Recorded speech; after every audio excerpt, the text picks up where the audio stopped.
প্রিয় দেশবাসী, স্পেশালি প্রিয় ঢাকাবাসী, আপনারা আবারও রাজপথে নামার জন্য প্রস্তুত থাকুন। যে কোনো সময় জরুরি ভিত্তিতে রাজপথে নামার প্রয়োজন হতে পারে। হ্যাঁ, বাংলাদেশে গণঅভ্যুত্থানের ফলে ডক্টর ইউনূসের নেতৃত্বে যে অন্তর্বর্তীকালীন সরকার, এই সরকারকে উৎখাত করার ষড়যন্ত্র থেমে নেই। আওয়ামী লীগ, ফেসিবাদের দোসর, ভারত এবং ভারতের দালালেরা নানানভাবে দেশকে অস্থিতিশীল করতে এবং পরিস্থিতিকে ঘোলাটে করতে, এই সরকারকে ব্যর্থ করতে নানান ষড়যন্ত্র শুরু করে দিয়েছে। একটা সমস্যার সমাধান হতে না হতে আরেকটা সমস্যা এরা তৈরি করছে। মানে এদের থিওরি হচ্ছে সেই হাসিনার থিওরি, যে একদিনও ডক্টর ইউনূসকে শান্তিতে থাকতে দিবে না। ডক্টর ইউনূস ক্ষুব্ধ হয়ে পদত্যাগের সিদ্ধান্ত নিয়েছিল, পদত্যাগের সিদ্ধান্ত পুনর্বিবেচনা করেছেন। এর মধ্যেই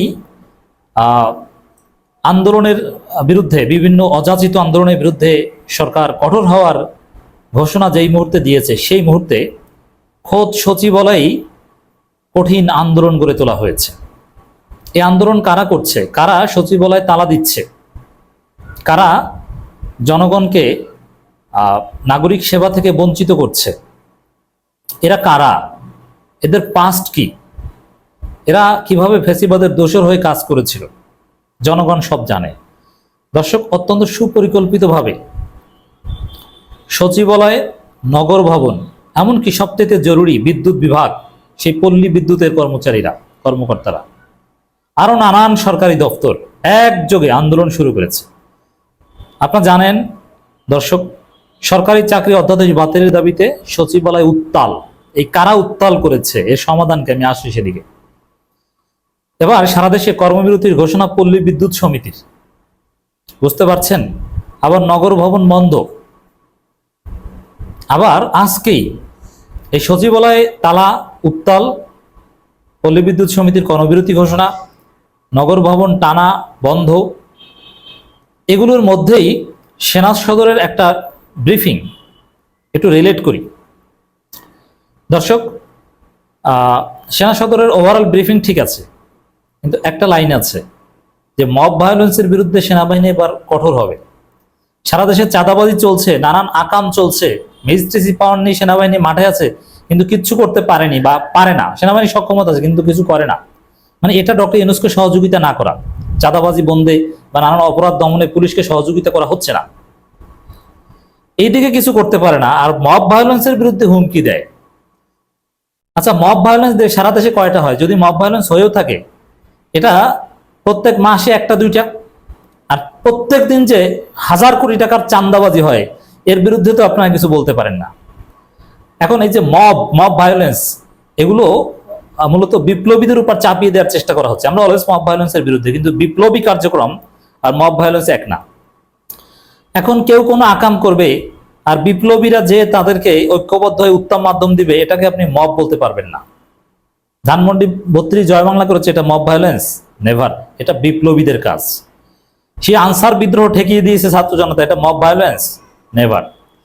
এখন যেই সময়ে মব ভায়োলেন্সের বিরুদ্ধে সেনাবাহিনী সোচ্চার হওয়ার কথা বলছে, এর অর্থ কি? এটা কেন বলেছে? অথচ মব ভায়োলেন্স দেশে ওইভাবে হচ্ছে না। দেশের এটা কোনো সমাধান না, আইন শৃঙ্খলা পরিস্থিতির অবনতি। দেশের মূল সমস্যা হচ্ছে চাঁদাবাজি এবং বিএনপি 2 গ্রুপে মারামারি, এগুলোতে আইন শৃঙ্খলা পরিস্থিতির অবনতি ঘটছে। মব ভায়োলেন্স কই? আমি তো দেখি না। কোথায় দেখলেন আপনার? কোথায় কবে মব ভায়োলেন্স হয়েছে? কে মারা গেছে তাতে? এগুলো কোনো সমস্যা না, কিন্তু এগুলোর বিরুদ্ধে বলছে সেনাবাহিনী। এর অর্থ হতে পারে এই যে সচিবালয়ে আওয়ামী লীগের দোসররা, ফ্যাসিবাদের দোসররা আন্দোলন করছে, ডক্টর ইউনূসের বিরুদ্ধের শক্তি তথাকথিত আন্দোলন করছে, জনগণকে জিম্মি করছে, এবং পল্লী বিদ্যুৎ সমিতি আরো নানান সরকারি কর্মকর্তা, এনবিআর, এরা দেশকে বা সরকারকে অচল করে দেওয়ার চেষ্টা করছে। এখন এই আকামের বিরুদ্ধে যদি ছাত্র জনতা আবার রাজপথে নামে, তখন বলবেন যে এরা মব ভায়োলেন্স করছে, এদেরকে ঠেকাই আমরা। এখানে এই ফ্যাসিবাদের দোসর সরকারি কর্মকর্তারা, সেনাবাহিনী মিলে সাধারণ বিপ্লবী কার্যক্রম থামিয়ে দেওয়ার চেষ্টা করছে, যার মধ্য দিয়ে সরকারকে ব্যর্থ করতে চায়। এখন সরকারের পক্ষে কেউ দাঁড়ালে, সরকারকে সফল করলে তখন বলবে যে এরা মব করছে, এদেরকে ঠেকাই সেনাবাহিনী। এরকম দুর্বিসন্ধি থেকে থাকতে পারে, আছে। এখন এর জবাবে বলবো, হাসিনা কত প্ল্যান করেছিল কিন্তু কাজ হয়েছে? হাসিনা কত পরিকল্পনা, ভারত, চীন, রাশিয়া, এখন তো চীন ভালো হয়ে গেছে। তখন চীনের কি সার্ভিস, সেনাবাহিনী, বিজিবি, র্যাব, কত কিছু, গুলি করা, কারফিউ, ইন্টারনেট বন্ধ করা, ফেসবুক বন্ধ করা, কিছু হয়েছে? হয়নি। তা হাসিনাই পারেনি। আর এখন যদি জনতার আন্দোলনকে, জনতার প্রতিরোধকে মব ভায়োলেন্স বলার চেষ্টা করে, সেটা প্রতিহত করার চেষ্টা করা হয় এবং এর মধ্যে দিয়ে ডক্টর ইউনূসকে দুর্বল করার ষড়যন্ত্র করা হয়, এটা কখনো সফল হবে না। দর্শক, এই পরিস্থিতিতে হাসনাত আব্দুল্লাহর একটা আহ্বান, এটা অত্যন্ত তাৎপর্যপূর্ণ মনে করি। জনদুর্ভোগ ও ফেসিবাদ দীর্ঘায়িত করার ক্যান্টনমেন্ট হিসেবে পরিচিত সচিবালয়ে কু সম্পর্কে সচেতন থাকুন। মানে সচিবালয় কু, সরকারি কর্মকর্তারা কু করতে চায় এবং এখানে ওয়াকার তো ব্যর্থ হয়েছে কু করার চেষ্টা করে, এখন সচিবালয় কু করতে চায়। এর আগে একবার জুডিশিয়াল কুর চেষ্টা হয়েছিল, ছাত্র জনতা নস্যাৎ করে দিয়েছে। এই সচিবালয় কু জনগণ খেয়ে দিবে। 5 আগস্ট পর্যন্ত কালো ব্যাজ ধারণ করে হাসিনাকে সমর্থন দিয়ে নিজ অফিস করা সচিবালয় কর্মকর্তারা তাদের কু অব্যাহত রাখলে তাদের পরিণতি পতিত হাসিনার মতো হবে। সোজা কথা। কি সোজা কথা? যারা হাসিনার এজেন্ডা বাস্তবায়ন করবে, যারা ডক্টর ইউনূসকে ডিস্টেবলাইজ করার চেষ্টা করবে, দেশকে অস্থিতিশীল করার চেষ্টা করবে, তাদেরকে ছাত্র জনতা ধোলাই দিবে। বিভিন্ন সচিব, বিভিন্ন বিচারপতিদেরকে কি উত্তম মাধ্যম দিয়েছে দেখেছেন না?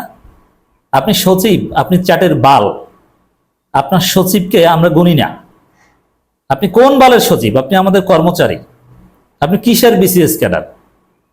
হাসিনার চাইতে বড় বিসিএস ক্যাডার হয়েছেন, বড় ডিগ্রিধারী হয়েছেন। হাসিনাকে পিটিয়ে এদেশের ছাত্র জনতা ভারত পাঠিয়ে দিয়েছে, আর আপনি এসেছেন সচিবালয় তালা দিতে। সরকারি কর্মকর্তারা এভাবে আন্দোলন করতে পারে সরকারি সিদ্ধান্তের বিরুদ্ধে? এটা চাকরিবিধির লঙ্ঘন।